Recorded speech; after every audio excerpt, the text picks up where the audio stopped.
একটা মেয়ে মাত্র 15 বছর বয়সে ইউটিউব থেকে রিসেন্টলি হাজার হাজার টাকা ইনকাম করা শুরু করে দিয়েছে। আর অন্যদিকে আপনি আর আমি সারাদিন ইউটিউব শর্টস দেখে ফালতু সময় নষ্ট করতেছি। হ্যাঁ, ঠিক ধরেছেন, আমি টিকস্টার এনজেড নুসরাত জাহানের কথা বলতেছি। মাত্র 5টা স্টেপস ফলো করে সে এখন পর্যন্ত তার চ্যানেলে হাজার হাজার সাবস্ক্রাইবার গেইন করেছে এবং মিলিয়ন মিলিয়ন ভিউজ পেয়েছে মাত্র 1 মাসে। সেই 5টা স্টেপসের মধ্যে লাস্ট যে স্টেপটা রয়েছে সেটা খুবই গুরুত্বপূর্ণ, তাই না টেনে সম্পূর্ণ ভিডিওটা দেখতে থাকো। আসসালামু আলাইকুম গাইস, আমি জুয়েল রহমান। আশা করি সবাই ভালো আছেন।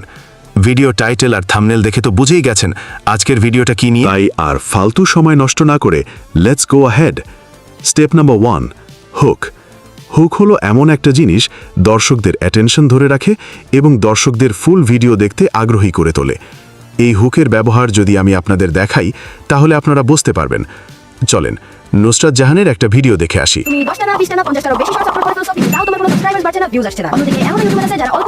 দেখলেন তো টিকস্টার এনজেড নুসরাত তার ভিডিওতে কি রকম হুক ব্যবহার করে।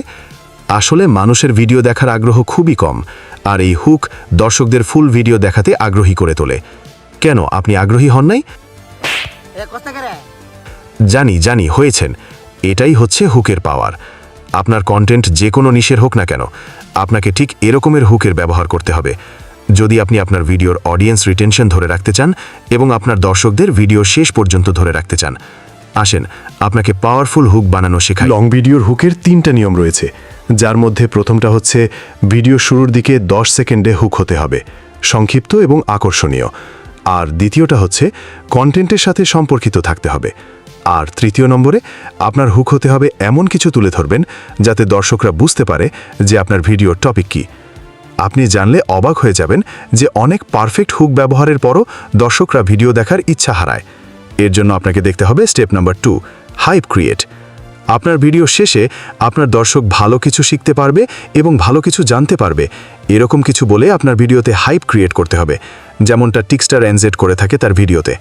চলেন দেখে আসি টিকস্টার এনজেড এর আরেকটা ভিডিও। কিভাবে তুমি প্রফেশনালি ভয়েস ওভার এডিট করতে পারবে, প্লাস সাউন্ড ডিজাইনের মাধ্যমে কিভাবে ভয়েস ওভারকে প্রো লেভেলে করা যায় তাও বলবো আজকের এই ভিডিওতে। এবং আমি গ্যারান্টি দিচ্ছি এই ভিডিওর পর তুমি আর কোনো ভয়েস ওভার এডিটিং এর ভিডিও দেখবে না, এটাই হবে তোমার শেষ ভিডিও। তো দেখলেন তো গাইস, টিকস্টার এনজেড তার ভিডিওতেই সামান্য কিছু কথা আর ইউটিউব অ্যালগরিদমের কথা বলে হাজার হাজার দর্শককে তার ভিডিও ফুল দেখানোর চেষ্টা করেছে। Step number 3, video editing. ভালো ভিডিও এডিটিং দর্শকদের অ্যাটেনশন ভিডিও শেষ পর্যন্ত ধরে রাখতে সাহায্য করে। তাই ভিউয়ার্সরা ভিডিও শেষ পর্যন্ত দেখে, ফলে চ্যানেলের ওয়াচ টাইম এবং এনগেজমেন্ট বুলেটের গতিতে বেড়ে যায়। এছাড়া ভালো ভিডিও এডিটিং ইউটিউব অ্যালগরিদমের অ্যাটেনশন বাড়িয়ে দেয়, ফলে যেখানে 100 ভিউ আসতো সেখানে হাজার হাজার ভিউ আসে। তো কিভাবে ভালো এবং প্রফেশনাল ভিডিও এডিট করবেন সেই সম্পর্কে কিছু বলে দেই। চলেন প্রথমে আপনাকে ভিডিওর মুড অনুযায়ী মিউজিক সেট করতে হবে এবং প্রতি 5 থেকে 8 সেকেন্ড পরপর ভিডিওর অ্যাঙ্গেল চেঞ্জ করতে হবে। মাঝে মাঝে টেক্সট, পিকচার বা হুক ব্যবহার করতে হবে যাতে করে অডিয়েন্স বোরিং ফিল না করে, এবং মাঝে মাঝে ফানি পার্ট অ্যাড করতে হবে এবং সেই ফানি পার্ট অনুযায়ী ফানি মিউজিক অ্যাড করতে হবে, ঠিক যেমনটা টিকস্টার এনজেড করে থাকে। কি ভাবছেন এই মেয়ে তো সেই রকমের এডিট পারে, মাত্র 15 বছর বয়সে এইসব কিভাবে সম্ভব? এইসবই তো ভাববেন, কারণ কি আমরা আপনার মনে যদি প্রবল ইচ্ছা শক্তি এবং আপনি যদি করে দেখাতে চান, তাহলে আপনি মেয়ে হন বা ছেলে, আপনার বয়স হোক 15 কিংবা 50, আপনি করে দেখাতে পারবেন। যাই হোক, টেক ভিডিওকে আবার মোটিভেশন ভিডিও বানিয়ে ফেলতেছি। পরের স্টেপে যাওয়া যাক। স্টেপ নাম্বার 4, সঠিক স্ক্রিপ্ট তৈরি এবং ভালো ভয়েস প্রদান।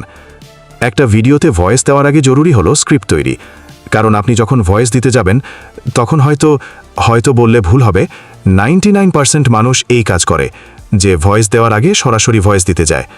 এর কারণে তাদের ভিডিওতে ইস খায়, যার কারণে তাদের ভয়েসগুলো অনেকটা বাজে লাগে শুনতে, যার কারণে দর্শকরা তার ভিডিও কেটে দিয়ে অন্য ভিডিওতে চলে যায়। তার জন্য ভয়েস বানানোর জন্য একটা ভালো স্ক্রিপ্ট তৈরি করতে হবে এবং এমন একটা নির্জন জায়গায় গিয়ে ভয়েস দিতে হবে যেখানে তোমাকে কেউ ডিস্টার্ব করার সুযোগ পাবে না। আর আপনাদের স্ক্রিপ্ট থেকে ভয়েস বানানোর একটা টেকনিক বলে দেই। ভয়েস দেওয়ার আগে স্ক্রিপ্টটা ভালোভাবে পড়বেন, কমপক্ষে 4 বার, তাহলে আমার মতো ভালো এবং ক্লিয়ার ভয়েস দিতে পারবে। এবার আসেন সবচেয়ে গুরুত্বপূর্ণ স্টেপ নাম্বার 5, টেকনিক। আপনি যদি টিকস্টার এনজেডের চ্যানেলে ভিডিওগুলো দেখেন তাহলে আপনি বুঝতে পারবেন যে টিকস্টার এনজেড তার প্রথম 7টা ভিডিও থেকে পরের ভিডিওগুলোতে অনেক বেশি ভিউ পেয়েছে। তো তার চ্যানেলে সে তার ভিডিও শুরুতে একটা রেড ইমোজি অ্যাড করেছে টাইটেলের সাথে। আপনি আবার অতিরিক্ত বুদ্ধির পরিচয় দিতে গিয়ে তার মতো রেড ইমোজি দিতে যাবেন না, কারণ টিক্সটার রেঞ্জের তার এই লাল ইমোজি ব্যবহারের মাধ্যমে দর্শকদের বোঝানোর চেষ্টা করেছে যে এটা টিক্সটার রেঞ্জের ভিডিও। তো আপনি লাল ইমোজি ইউজ না করে অন্য কালারের ইমোজি ব্যবহার করবেন, যেমন আমি নিজে একটা ইউজ করছি। তো আজ আর ভিডিও বাড়াবো না, ভিডিও শেষে তোমাদের একটা জিনিস গিফট করে যায়। যাদের হুক দরকার তারা আমার ভিডিও ডেসক্রিপশনে আমার টেলিগ্রাম চ্যানেলের লিঙ্ক দিয়ে রাখবো, সবাই ডাউনলোড করে নিন। তো আজ এই পর্যন্ত, দেখা হবে নতুন কোনো ভিডিওতে। সেই পর্যন্ত সবাই ভালো থাকুন, সুস্থ থাকুন। আল্লাহ হাফেজ।